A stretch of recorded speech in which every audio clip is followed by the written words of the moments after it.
마태복음 5장 3절입니다. 우리 성경을 보시고 스크린을 보시고 함께 합독하겠습니다. 심령이 가난한 자는 복이 있나니 천국이 그들의 것임이요. 아멘. 아멘.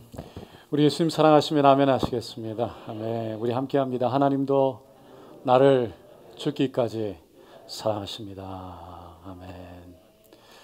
오늘 저는 마태복음 5장 3절 말씀을 가지고 행복한 사람은 이라는 제목을 함께 은혜를 나누고자 합니다.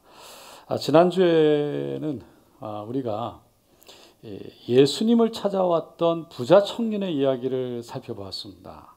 그는 예수님께 와서 어떤 선한 일을 하여야 영생을 얻을 수 있습니까? 라고 질문을 했어요. 예수님은 너가 재물이 많으니까 그거를 다 팔아서 가난한 사람들에게 나눠주고 나를 따르라. 그러면 하늘에 보화가 있을 것이다 라고 말씀하셨어요. 하지만 그 청년은 가진 것이 많아서 성경에 보니까 근심하며 돌아갔다고 말합니다.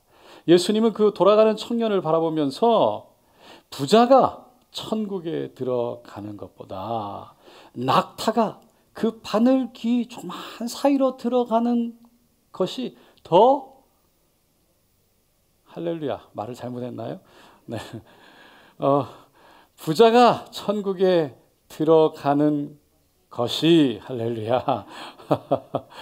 그 낙타가 바늘귀로 들어가는 것보다 더 어렵다라고 말씀하셨죠. 할렐루야. 부자는 천국에 들어가는 것이 어렵다. 그런 말씀이에요. 제자들이 그 말을 듣고 깜짝 놀라죠. 그러면 누가 천국에 들어갈 수 있습니까? 누가 정말 하늘나라를 가질 수 있습니까? 영생을 얻을 수 있습니까? 구원받습니까? 예수님이 사람은 못해도 하나님은 다 하실 수 있다라고 말씀하셨죠. 여러분, 청년이 처음에 질문했던 그 질문, 그러니까 어떤 선한 일을 하여야 영생을 얻을 수 있습니까? 사실 가만히 생각해 보면 그 질문 자체가 잘못됐어요. 여러분, 사람이 어떤 선한 일로 천국에 갑니까? 아니죠. 선한 일로 천국 가는 것이 아니라 예수의 보혈로 가는 줄로 믿습니다. 오직 하나님의 은혜로만 가능한 거예요. 그러니까 하나님이 하신, 예수님이 하신 그 십자가를 통해서만 우리가 그 영생을 얻을 수가 있는 줄로 믿습니다. 그래서 하나님이 하시는 거예요. 지난주에는 부자가 천국에 들어가지 못한다라는 그 말씀을 이해하기 위해서 오늘 본문 말씀과 연결해서 이해해야 된다라고 말씀드렸어요. 그래서 지난주에는 그걸 좀 더 간단하게 풀어서 설명을 했지만 오늘은 좀 깊이 함께 생각해 보고자 합니다. 심령이 가난한 자는 복이 있나니 천국이 저희 것이며. 여러분, 여기에서 복이 있다, 복이 있나니, 복이 있다, 이 단어를 원어로 보게 되면은요, 마카리오라는 헬라어로 되어 있습니다. 이 마카리오는 마카리오스라는 기본형에서 나온 거예요. 그런데 이 마카리오스는 형용사 행복한이라는 마카르라는 단어에서 유래됐답니다. 그러니까 심령이 가난한 자는 복이 있나니라는 이 말씀을 원어로 해석을 해보면은 심령이 가난한 자는 행복하나니라는 거예요. 심령이 가난한 자는 행복하다. 여기서 말하는 복, 행복, 이 복은 구약의 에쉐르하고 같은 단어라, 같은 뜻이라고 그러는데, 같은 단어라고 그러는데, 이 에쉐르라는 것은 복을 받아서 내 안에서 누리고 있는 상태라는 거예요. 그러니까 이미 복을 받아서 누리고 있는 상태, 복을 받은 상태, 그 복을 받는 상태가 되는 사람은 어떤 사람인가? 심령이 가난한 사람이래요. 어떤 복을 받을까요? 천국이 저희의 것이 되는 복을 받는다는 겁니다. 여러분, 천국이 어떤 곳입니까? 네, 천국 가셔야죠. 할렐루야. 네, 천국은 하나님이 계신 곳인 줄로 믿습니다. 세상 그 어디나 하나님이 계신 곳, 그분이 계신 곳이 천국이에요. 그분이 계시다는 것은 그분이 왕이 되신 거예요. 그분의 통치가 있는 곳이에요. 그분의 다스림이 있는 곳이에요. 마치 호주라는 나라를 정의할 때 호주의 정부가 다스리는 통치가 있는 땅을 호주라고 말하듯이 하나님의 다스림, 통치가 있는 곳을 하나님의 나라라고 말하는 것입니다. 그런 하나님의 통치가 있는 것을 로마서 14장에 보면 이렇게 말합니다. 하나님의 나라는 먹고 마시는 것이 아니요 오직 성령 안에서 의와 평강과 희락이라. 그러니까 하나님의 통치, 하나님의 다스림이 있는 곳에는 하나님의 의와 평강과 그리고 희락이, 기쁨이 있다는 거예요. 그런 하나님의 나라를 예수님은 누가복음 17장에 보니까 하나님의 나라는 볼 수 있게 임하는 것이 아니요 또 여기 있다 저기 있다고도 못하려니 하나님의 나라는 너희 안에 있느니라. 이 땅에 하나님의 나라가 임하는 것은요 우리 안에, 우리의 심령 가운데 임한다는 거예요. 우리나라의 기독교 역사상 초창기 부흥사로 참 귀하게 사역하셨던 이성봉 목사님이라는 분이 계십니다. 6.25 전쟁이 났을 때 그분은 목포에서 부흥회를 인도하시다가 공산당에게 잡히셨어요. 그리고는 끌려가셔서 참 모진 고문을 받으셨어요. 그 고문 가운데 어느 하루는 이 공산당원이 아주 냉소적인 표정을 지으면서 영감, 천국이 있는 거야? 나한테 청당이 있으면 좀 보여줘. 그러면서 발길질을 콱 하는 거죠. 목사님이 네, 보여드리겠습니다. 아니, 죽어서 가는 천당 말고 지금 여기 보여달란 말이야. 그리고 발길질을 또 콱 하는 거예요. 목사님이 네, 보여드려야죠. 보여드리겠습니다. 당신이 어떻게 보여줘? 그리고 발길질을 또 하는 거예요. 목사님이 그때 이렇게 얘기했답니다. 저 천국, 저 본점 천국은 제 소관이 아니니까 제가 마음대로 못 보여드리지만 지점이 있습니다. 그 천국 지점은 바로 제 마음입니다. 제 마음에 천국이 있습니다. 여러분, 목사님의 마음은 이미 하나님의 마음이었어요. 그러니까 아무리 고문을 당하고 조롱을 퍼붓고 손가락질을 하고 발길질을 해도 목사님 안에 있는 그 하나님의 나라, 하나님의 통치는 빼앗을 수가 없었던 거죠. 어느 누구도 목사님의 마음을 다스릴 수는 없었어요. 여러분, 우리 안에 하나님의 나라가 임하는 것은 그렇게 임하는 거예요.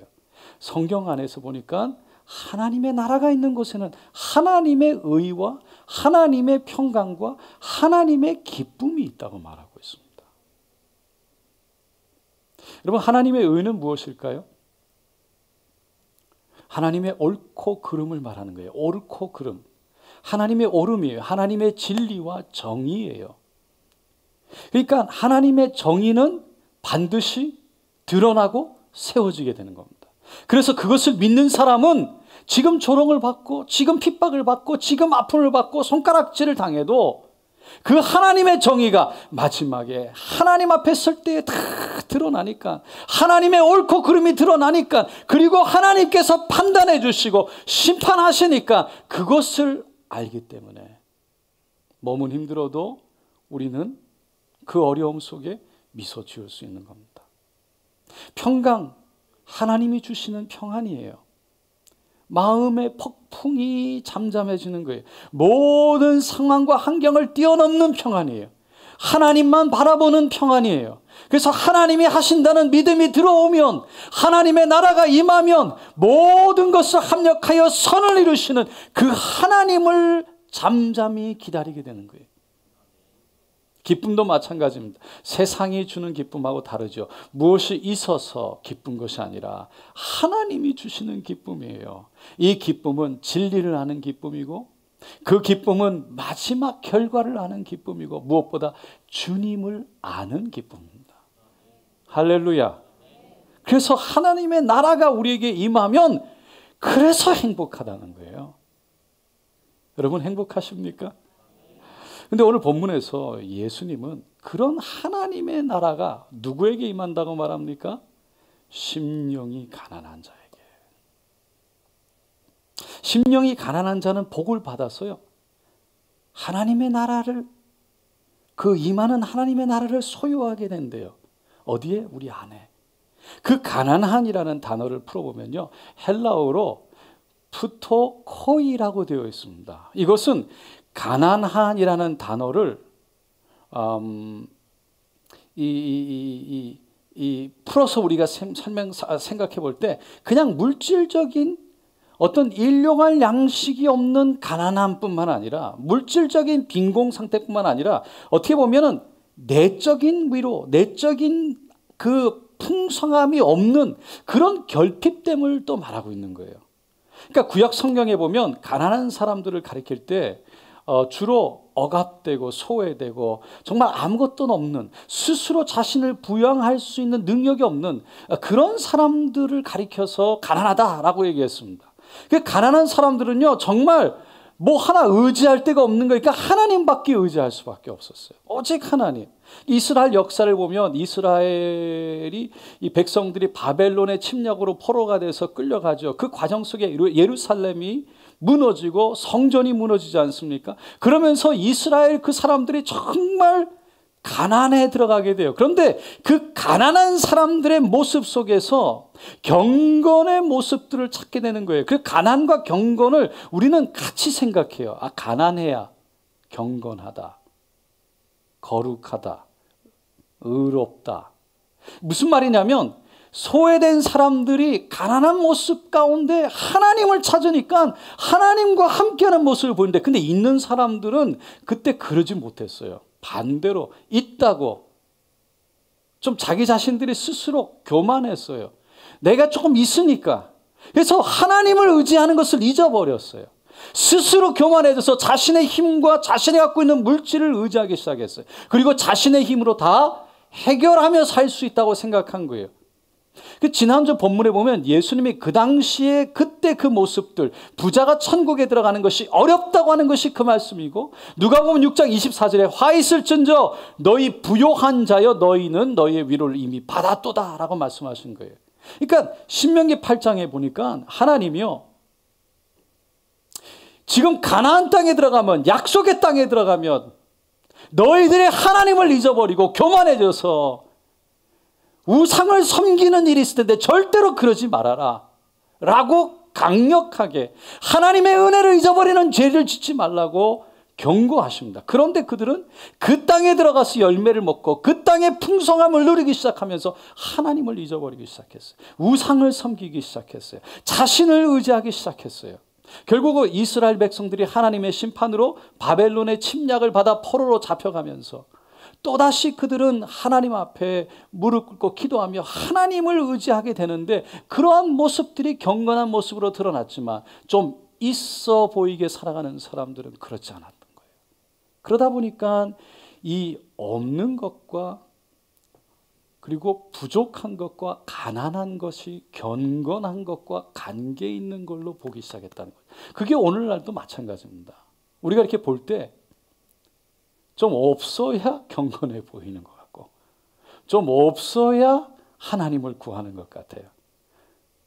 그런데 물질이 있고 없고를 떠나서 하나님을 끝까지 품고 하나님을 끝까지 의지하느냐 의지하지 않느냐, 여기에 경건이 있는 겁니다. 성경은요, 물질의 자체가 옳다 그르다라고 말하지 않아요. 물질이 나쁜 것이 아니라 물질을 향한 욕심이 욕심이 우리로 하여금 죄를 짓게 한대요.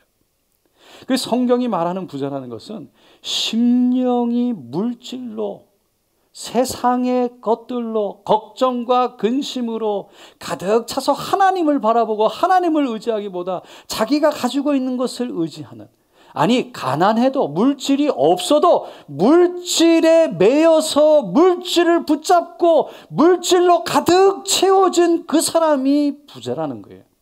심령이 가난한 사람은 자신이 여기까지 온 것은, 나의 나됨은, 나에게 허락하신 하나님의 이 모든 물질은, 모든 복은 다 하나님이 하셨다라고, 하나님이 주셨다는 것을 끝까지 잊어버리지 않고 하나님 안에 거하는 사람인 거예요.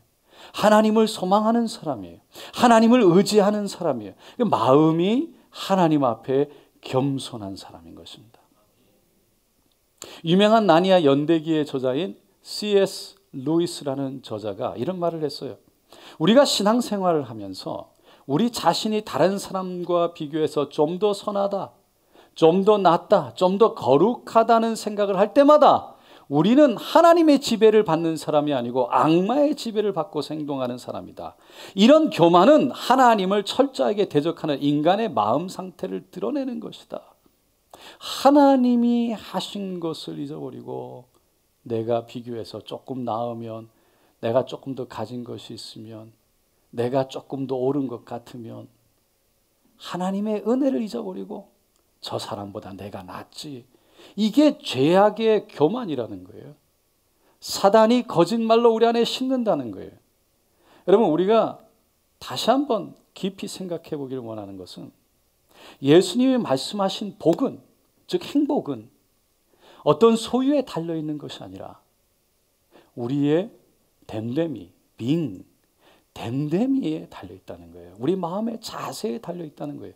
오늘 우리가 다 읽지는 않았지만 본문 다음에 나오는 말씀들, 팔복, 우리가 말하는 산상수훈을 얘기를 하는 이 말씀을 읽어보면 심령이 가난한 자는 복이 있나니, 그리고는 애통한 자는 복이 있나니, 온유한 자는 복이 있나니, 의에 줄이고 목마른 자는 복이 있나니, 긍휼히 여기는 자는 복이 있나니, 마음이 청결한 자는 복이 있나니, 화평케 하는 자는 복이 있나니, 의를 위하여 박해를 받는 자는 복이 있나니라고 그럽니다. 그러니까 여기 보면 소유에 대한 이야기는 한마디도 나오지 않아요. 그러니까 복을 받는 사람, 행복을 누리고 행복한 상태에 있는 사람, 하나님의 나라가 임한 사람, 그것은 마음의 상태에 있다는 거예요. 삶을 살아가는 자세에 있다는 거예요. 물질에 있는 것이 아니라 하나님을 바라보고 하나님이 나의 복이라고 말하는 주님 안에 거하는 마음의 상태, 하나님의 나라를 누리는 그 상태에 있는 사람, 그 사람이 하나님의 복을, 하나님의 그 허락하시는 행복을 누리는 사람이라는 거예요. 성경에 보면 이 진리를 아는 사람들이 참 많이 나옵니다. 그 중에 대표적인 사람 중에 한 사람이 여호수아겠죠. 여호수아는요, 이스라엘 백성들을 이끌고 그 약속의 땅 가나안 땅에 들어가서 정복하고, 그리고 백성들에게 그 지파별로 땅을 나눠서 그 땅을 정말 다스렸던 사람이었죠. 그런데 그가 마지막 죽기 전에 백성들 앞에 이렇게 고백하지 않습니까? 만일 야훼를 섬기는 것이 너희에게 좋지 않게 보이거든 너희 조상들이 강 저쪽에서 요단강 건너오기 전에 저 광야 이방인들이 사는 그곳에서 섬기던, 이방인들이 섬기던 신들이든지, 또는 너희가 거주하는 땅에 있는 아모리 족속의 신들이든지 너희가 섬길 자를 오늘 택하라. 오늘 오직 나와 내 집은 야훼를 섬기겠노라. 오직 나와야, 나의 가정은, 우리 집은 너희가 무슨 말을 하든지, 너희가 어느 신을 섬기든지 나는 오직 야훼만을 섬기기로, 야훼만을 따라가기를 원한다라는 고백이에요. 여호수아가 그렇게 나이 들어서 하나님의 기적들을 바라보고 고백한 것이 아니라 젊었을 때도 늘 마음속에 하나님을 사모했어요. 모세가 해막 가운데 하나님의 구름 기둥 불 기둥 가운데 대화하고 나와도 여호수아는 그 성막을 떠나지 않았대요. 하나님을 사모했어요. 하나님을 너무 사랑했어요. 하나님은 여호수아의 마음을 보았던 거예요. 그 젊어서 가졌던 뜨거운 하나님을 향한 사랑이 결국 마지막 죽는 그 순간까지도 그 안에 하나님을 품고 있었던 겁니다. 요셉도 마찬가지지요. 요셉이 그의 형들에게 버려져서 애굽의 종으로 팔려갔어요. 그리고 그 어려운 삶을 살아가면서도 늘 그는 하나님을 그 마음에 품었어요. 보디발의 아내로부터 유혹을 받을 때 그는 뿌리치면서 외쳤습니다. 하나님 앞에서 결코 죄를 지을 수가 없습니다. 그게 무슨 말입니까? 당신이 아무리 이 가정의 최고 권력자의 아내라 할지라도, 그래서 내 인생을 송두리째 바꿀 수 있는 사람이라 할지라도, 내 인생은 당신의 손에 의해서 바뀌는 것이 아니라 내 인생은 하나님의 손에 있습니다. 그래서 하나님 앞에서 나는 죄를 지을 수가 없습니다. 고백인 거예요. 결국 불이익을 당했죠. 감옥으로 들어갔습니다. 감옥에 갇혔지만 그는 끝까지 하나님을 품었어요. 평생 나올 수 없을지도 모르는 것, 내 인생의 마지막이 될 수 있는 그곳에서도 그는 하나님을 품었어요. 하나님만 바라봤어요. 그리고는 하나님을 품었기에 하나님의 뜻을 행했어요. 말씀 안에 있었어요. 그것은 있는 자리에서 최선을 다하는 거였어요. 결국은 그것을 통해 애굽의 총리가 되었습니다. 애굽의 총리가 어떤 자리입니까? 왕 다음의 자리예요. 그러니까 애굽이라는 최고의 그 당시 강대국에서 보통 사람이 올라갈 수 있는 가장 높은 자리, 그 초급의 애굽의 총리, 그 자리에 들어간 거예요. 성경에 보니까 그 자리에 올라갔을 때도 아버지 야곱이 죽을 때 형들이 동생 요셉이 보복을 할까 봐 두려워 떨었다고 말합니다. 창세기 45장 5절에 요셉이 이렇게 얘기합니다. 요셉은 두려워서 떨고 있는 그 형들을 향해서 당신들이 나를 이곳에 팔았다고 해서 근심하지 마소서, 한탄하지 마소서, 하나님이 생명을 구원하시려고 나를 당신들보다 먼저 보내셨나이다. 다시 말해서 애굽으로 나를 보낸 것은 당신들이 아닙니다. 하나님이십니다. 내 인생은 형님들이 좌지우지한 것이 아닙니다. 하나님이 하셨습니다. 하나님의 손에 달려 있었습니다. 라는 고백이에요. 그리고는 끝까지 하나님의 마음을 요셉은 품었어요.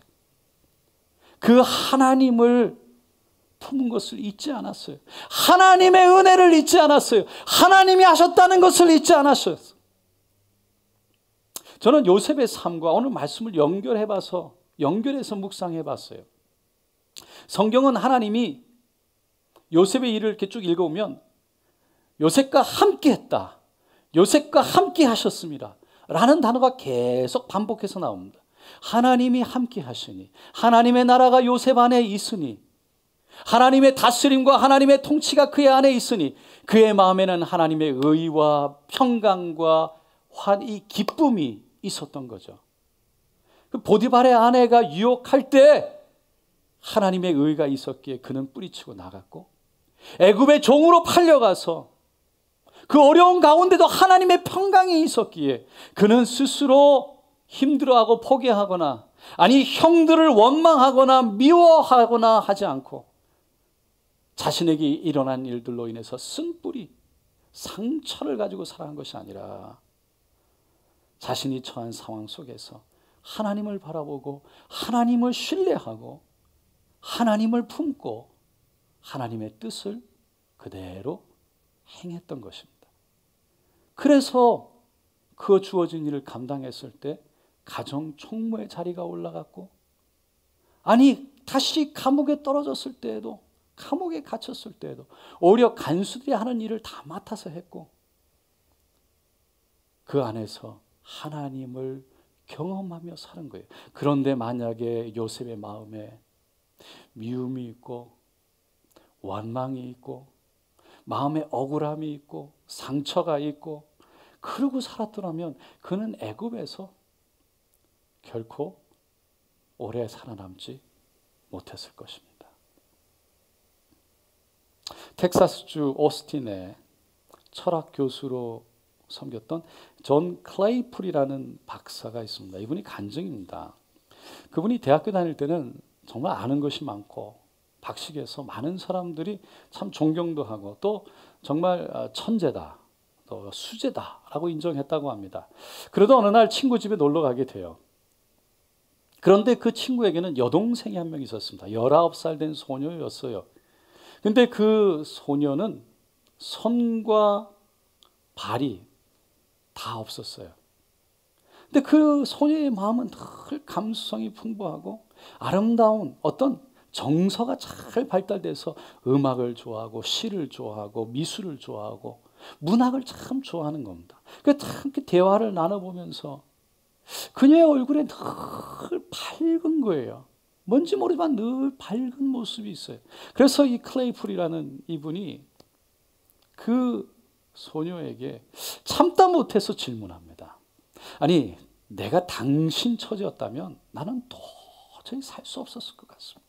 근데 당신은 무엇이 그렇게 미소 짓게 하고, 무엇이 그렇게 신나게 하고, 무엇이 그렇게 당신을 명랑하게 합니까? 그때 그 소녀가 눈을 반짝반짝거리면서 이렇게 대답했대요. 누구나 가지지 못한 것이 있죠. 나의 경우는 팔과 다리입니다. 그러나 가진 것이 너무 많아요. 맛을 볼 수도 있고, 음악을 들을 수 있고, 세계 명작을 읽을 수도 있으며, 친구들과 가족의 사랑이 있고, 무엇보다도 나는 예수님을 알게 되어 천국이 내 마음속에 있습니다. 이만큼의 보물들을 가졌는데 내가 왜 슬퍼해야 합니까? 클레이풀 교수는 그날 하루의 체험이 2년 동안 철학을 배웠던 시간보다 더 많은 것을 배웠다라고 고백합니다. 여러분 마음에 성령님이 계십니까? 하늘나라는 그 성령 안에서 의와 그리고 희락과 평강이 있다고 말합니다. 여러분 마음에 천국이 있습니까? 하늘나라가 있습니까? 그러면 그 하늘나라가 행하는 복이 있는데 그것이 우리에게 행복이라고 말합니다.